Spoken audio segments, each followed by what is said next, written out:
everyone, this is Sarah Wood. I'm the InFirst Program Manager for Kansas. If you've gotten this far, you already know the spiel.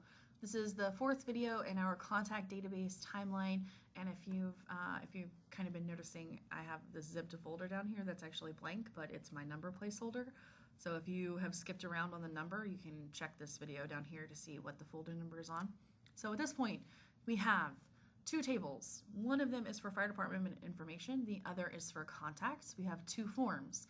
One form is for the fire department information, and then we have a sub-form for adding our contacts there.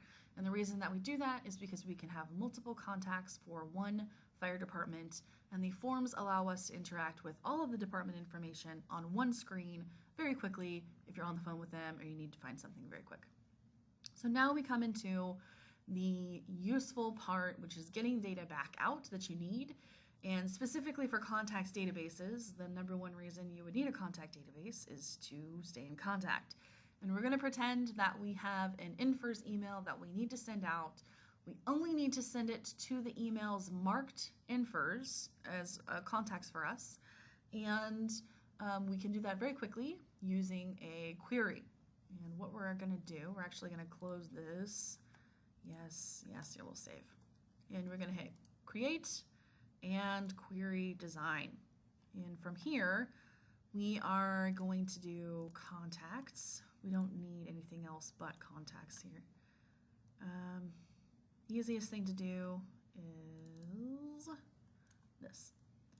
Okay, so we are just looking for the email addresses that are InFirst related. So the criteria, remember on those contacts, I was adding a Y. So I'm going to add, what I did here is I double clicked, or you can click and drag. So like I can click and drag, or to get rid of it, you click on it like a column and then you hit cut. Or you can double click and it will add like that. There we go.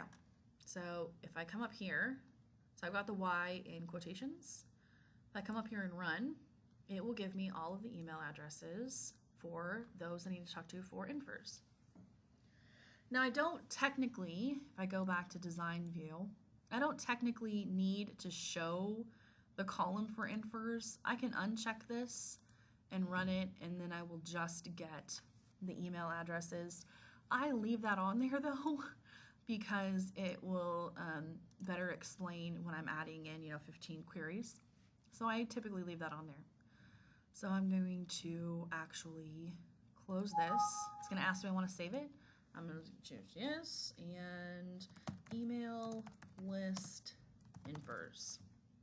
Okay, now we have one query. It's always there on the left side. If I double click on it, it will go ahead and just give me all these emails. From here, I typically copy the entire thing. So if you click this little box right here, you can choose right click, copy, or you can just copy a column, and then I will go to, I'll go to Excel, and then I will, not delete, I will paste. And from there, I typically use Excel to do mail merge. I know it's possible to do it from Access. It's so much faster for me just to copy it into Excel. And then if I'm in Excel, Excel has this nifty feature where I can go to the Data tab and highlight a column and remove duplicates, and then click OK, and this is no duplicates found.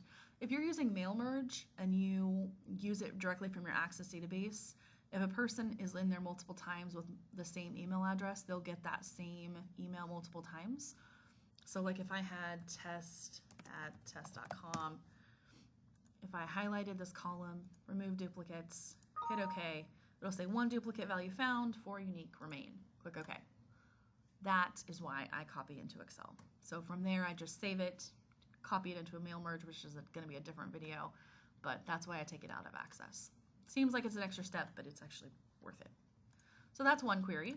We'll do another query. We'll go to query design, and we will do it for chiefs. So we will do the email, grab chief. I'm just double clicking here. Criteria, we're going to put quotations Y, and then we'll run. Now these are just the emails for chiefs.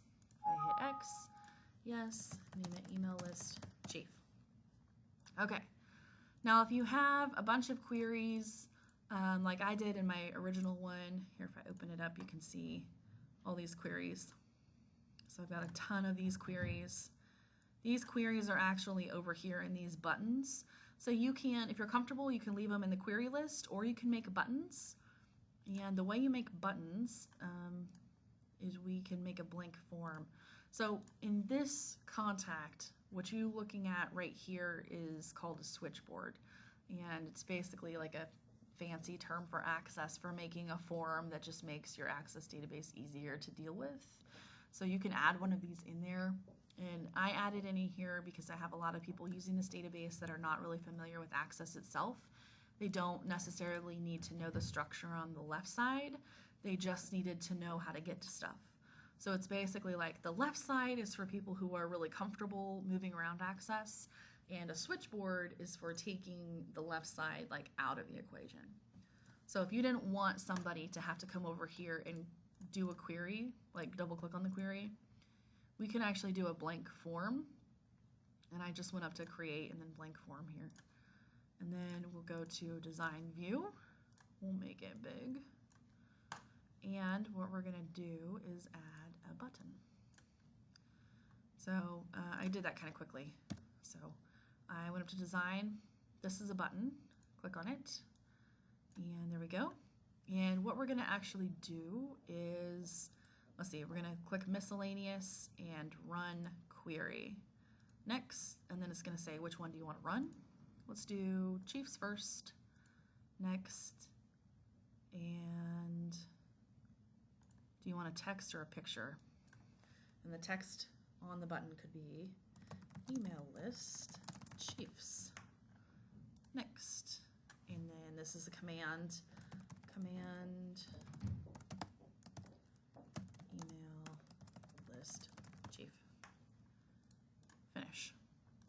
So now if I go to the regular view and I click this button, now it's giving me those queries.